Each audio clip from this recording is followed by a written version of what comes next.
Hey guys, thanks for tuning in.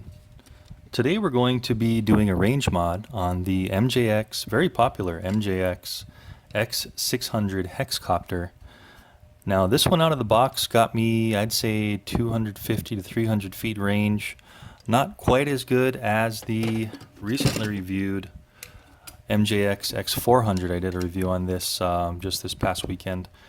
And this one got gosh, at least 400 feet of range, so I was very satisfied with this one. They both have the same exact controllers. X600 and X400 controllers are exactly the same. I opened them up and they also look exactly the same internally. If you look inside here.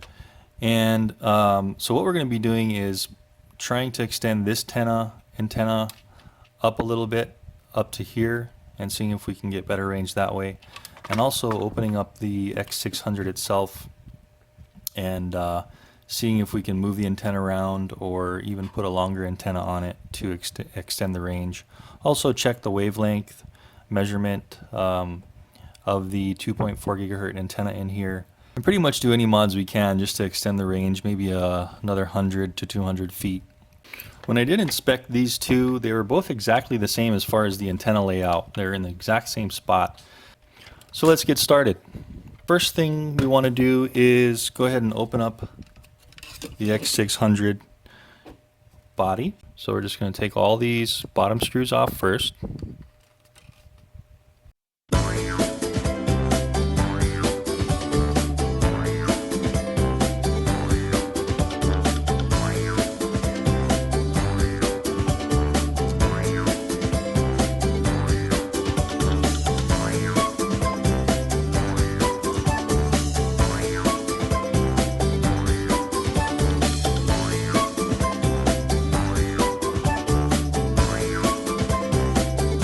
Okay, so taking off the motor pods, it's fairly easy with this. As soon as you take off that bottom screw that holds the motor pod to the arms, all you do is kind of give it a tug with it in its upside down state like this. You just basically pull out and kind of work it down a little bit, and it will just come right off. Real simple.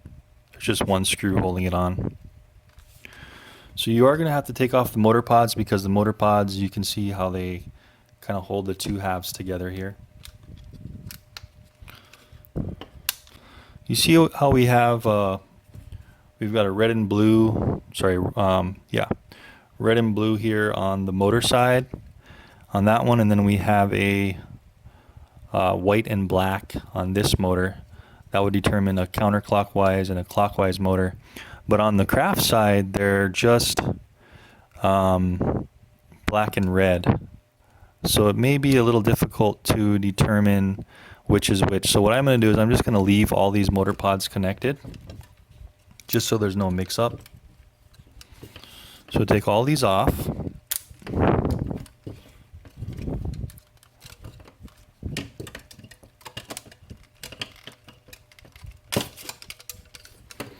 Helps if you just kind of go down a little bit while you're coming out. It kind of releases that little tab that's on the other side. Okay, and just kind of give it a little back and forth movement.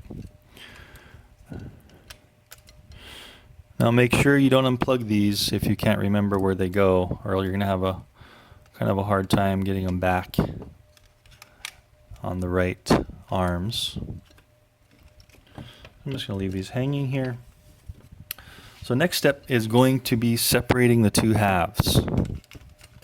So basically just get in between the two and kind of just start working it from the outside of the arm side in. They do kind of stick together, so you're just going to want to kind of be careful not pulling too much. Okay, so there's a couple more screws here that I missed. There's two on the very bottom back of the battery tray. So we'll take these out. Okay, and then all we need to do is separate the two halves. They separate fairly easily.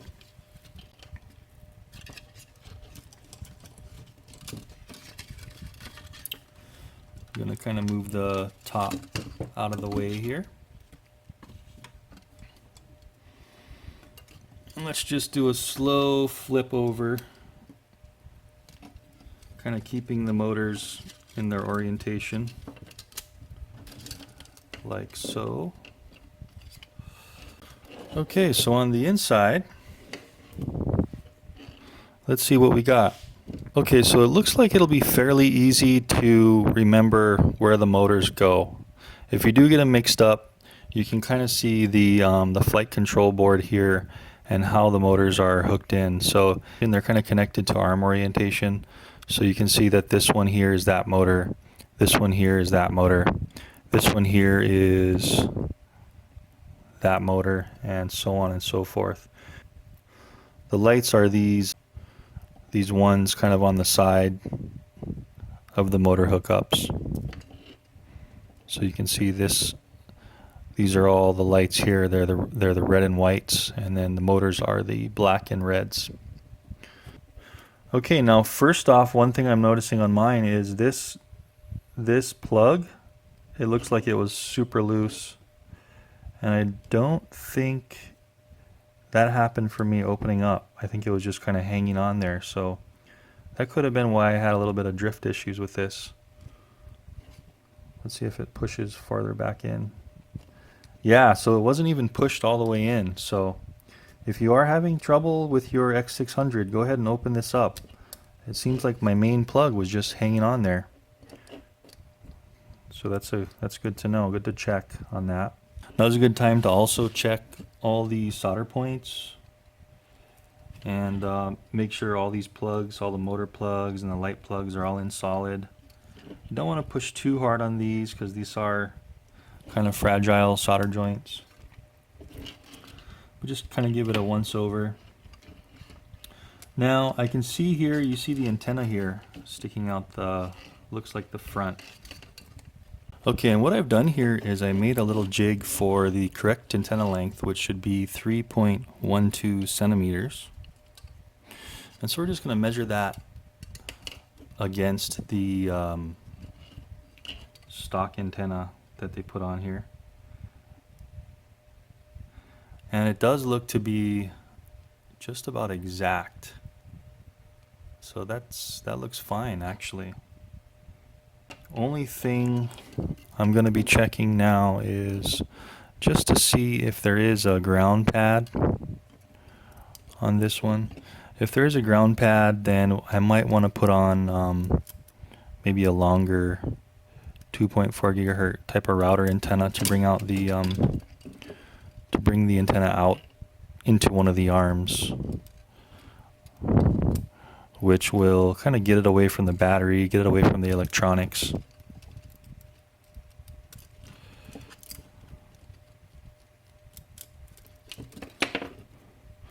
Okay, so those 4 little screws, and I'm just going to gently lift this up.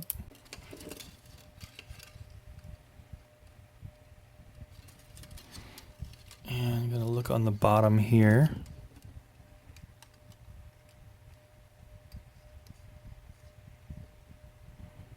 Nope. It doesn't really look like there's any specific ground pad on this one. So I think what I'm going to do is just leave this, I'm just going to leave this antenna on here and work on the controller side. Okay, so kind of unnecessary to upgrade the internal antenna on this one at least, since it's the right length. It was good I opened it though, because I did see this wire that was almost coming loose, hanging off. And this is the wire. Well, it's only the wire that goes to the camera, if you were to put an aftermarket camera on there, so it probably wasn't affecting anything unless it was possibly slightly glitching a little bit, having kind of an intermittent connection, which may have actually been causing some of the drift I was having, drift problems. We will see. So I'm just going to put this flight controller back on, and I'm just going to kind of go into reverse order and put all the wires back in place, top cover on, put the motors back in, put all the screws back in, and then I'm going to move on to the controller.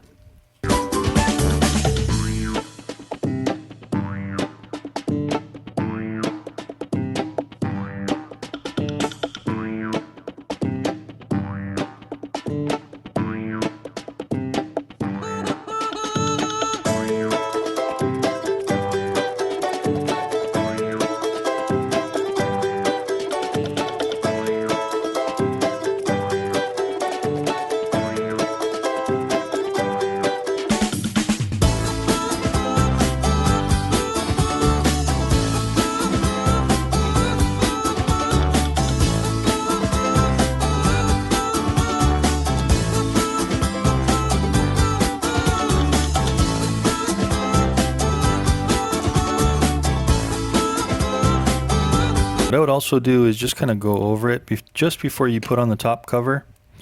Just kind of go over all the wires with maybe a screwdriver or a pen like this, and kind of just bend them and push them in place, kind of where you want them to stay before you put that top cover on.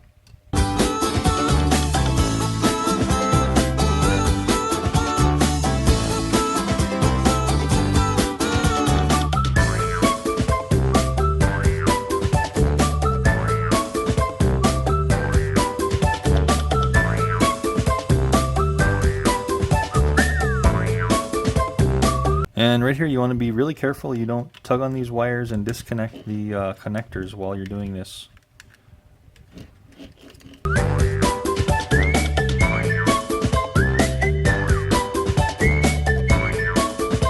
Okay, all the pods are on.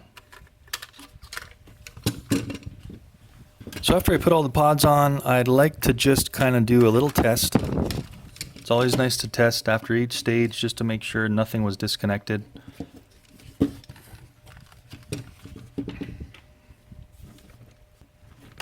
And the power on, power the controller on.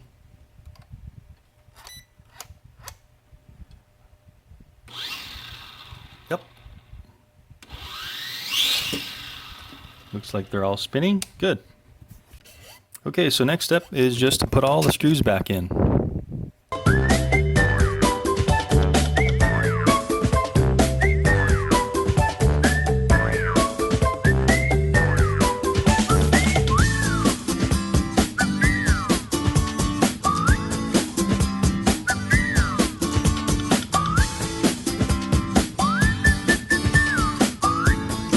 Just in case, I'm going to do another power-up test after tightening these motor pod screws, just to be sure. It always sucks when you tighten a bunch of screws and then you test and something's wrong, and you could have tested it by just tightening a couple screws and reversing the process.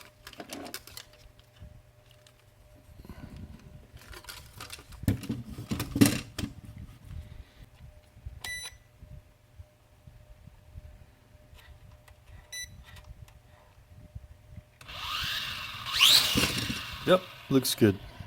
So now all the rest of the screws.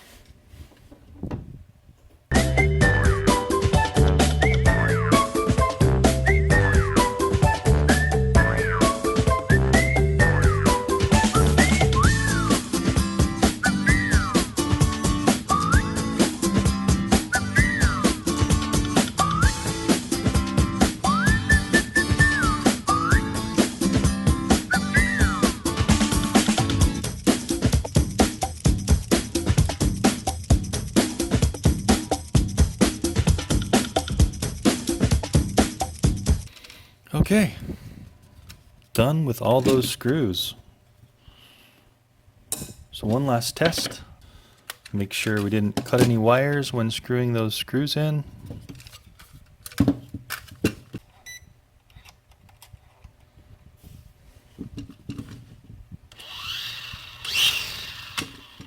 Looks good. Excellent. Okay, successful disassembly, check, and reassembly. And we didn't have to do any modifications. So now we're going to open up the controller. and see what we find. Okay, so on the controller, take the batteries out first. Basically, you just have these screws. Just take out all the back screws here. There's no screws under the battery compartment, but it's good to take the batteries out if you are disassembling it. And we're going to open this up. The top trigger buttons might fall out.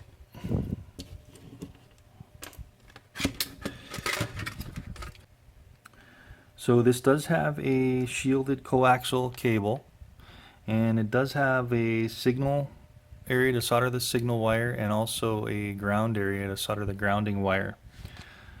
So I'm going to go ahead and look for a longer antenna here and basically solder that antenna on and route it up into this top portion and kind of see how we can mount that up and get the antenna up here out of the way of the electronics and the hands and everything that are holding the controller.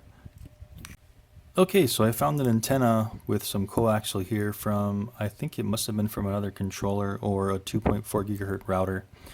I did notice that I must have removed it from another controller because the wavelength on the antenna is a little too short. So what I need to do is extend this, just solder another extension cable onto this to make it the proper wavelength.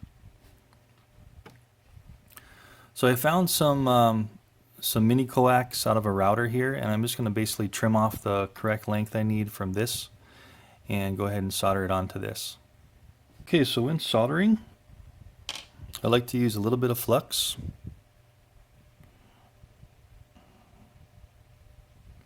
Just makes the solder stick a little better. So I'm going to put it on both ends.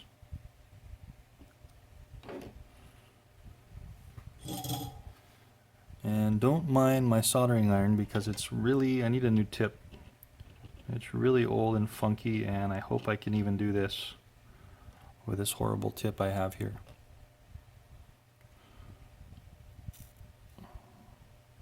I'm just going to get one end tinned, the other end tinned with solder.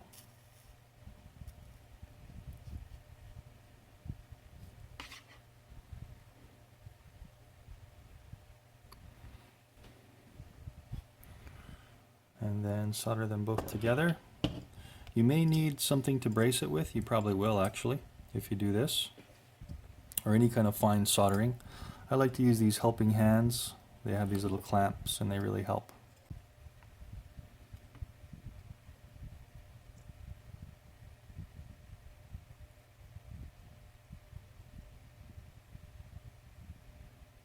Okay. Okay, so first step on the controller is to get this old antenna out of here. Kind of pry it away. Anything you got laying around. Just make sure not to break anything. So this will be a good antenna to save just in case you have another project and you need a 2.4 gigahertz antenna. It is a little short, but still might have some use for it.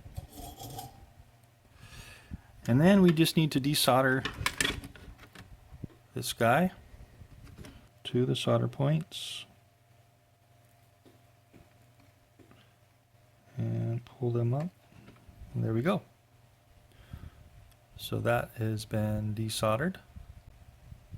So this is what you want to make sure yours looks like. Let's see if we can get that to focus. There we go. So you're going to want to make sure you have the insulation there around the center conductor, and you want to have the center conductor a little bit bare and the ground stripped away and then kind of rolled up into a little point here so that can solder to the ground area. Just going to use a tiny bit of flux just to make the solder flow a little easier. Just a tidbit. Use too much flux, you're going to possibly cross the connections. The solder will flow across the two connections. Then you've got a mess. Just going to retin these two slightly.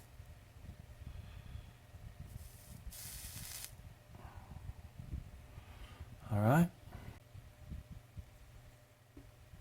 Just a real quick little touch. real quick. Little touch. And there we go.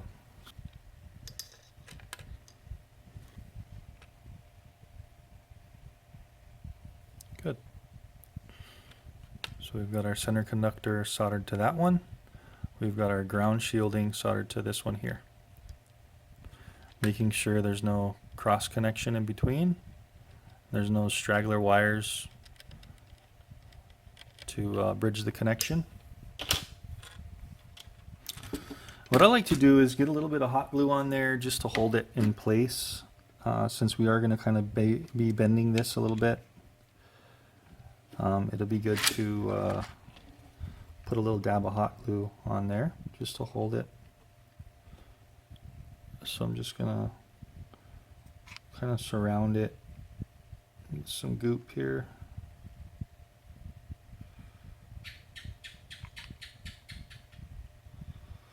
You really can just put as much as you want. It's not going to harm anything. Just to brace it. Better safe than sorry. So this is going to be bent up like this. And it's going to be going all the way up into this antenna. Shielding up here. I'm just going to see. It doesn't look like I'm going to actually have to drill a hole. It looks like it's going to go. If you can see that perfectly. Right into the top there.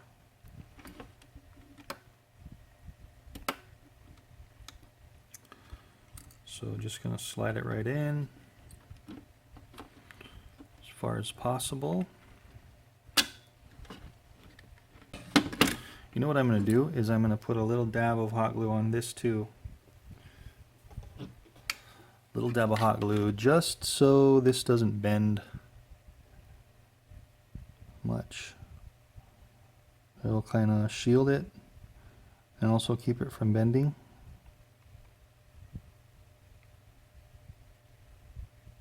There we go. And brace it. Okay, so that's getting pushed in there.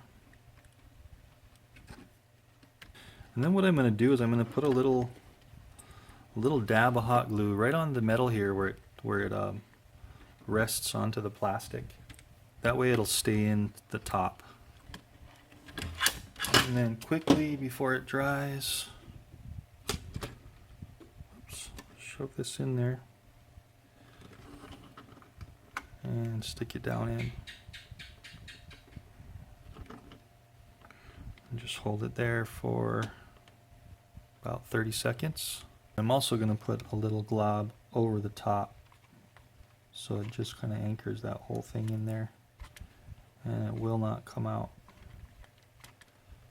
There we go. So both sides and over the top, so it's really braced in there. Okay, so antenna's in, hooked up, extended to the top. Now all we have to do is put this thing back together and make sure it all works. And as you're putting it together, make sure no wires are going to be pinched or screwed into.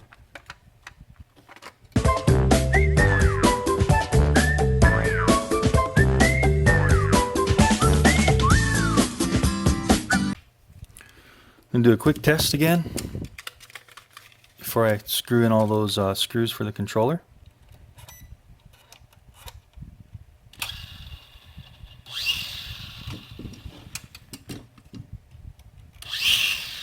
Cool.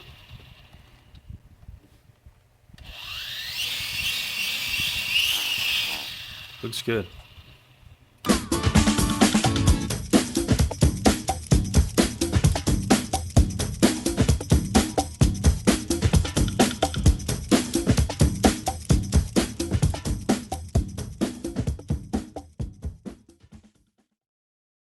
Okay guys, so there we go. So that was a tutorial on how to basically open up your MJX X600, check your antenna, and if necessary, you know how to measure and alter the length on that antenna in the X600, and also how to open this up, check the length on this antenna, mod it and bring the antenna up through the controller to the top, so it's kind of out of this section down here, away from your hands and away from the electronics.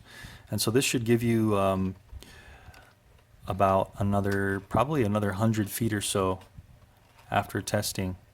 I'm gonna go ahead and do some testing. I'll have some annotation on the bottom here and just let you know exactly how many more feet I got with this mod here, with this extension with the antenna up on the top. And so look for that down below here. I'll have the words on the bottom of the screen. And anyway, guys, just to let you know, this was the review model from gearbest.com that I went ahead and did a review on. Links in the description of where you can pick up one of these great X600 quadcopters, or actually HexaCopters. Really happy with this. This is a really popular one now. It's very durable. I've crashed this from a couple hundred feet with no problems. Easy to change the motors. Looks really nice. I'll have the links on where you can get one of these. I'll also put a link up where you can actually buy one of these antennas on eBay. If you don't have like an old router laying around, you can take one of these 2.4 gigahertz out of. I'll go ahead and put a link up on really on a place where I found a really cheap 2.4 gigahertz antenna that's long enough to get it all the way up to the top here. So thanks for watching, guys. Be sure to check out my channel and like, subscribe, and comment, and I'll see you in the next video. Thanks for watching.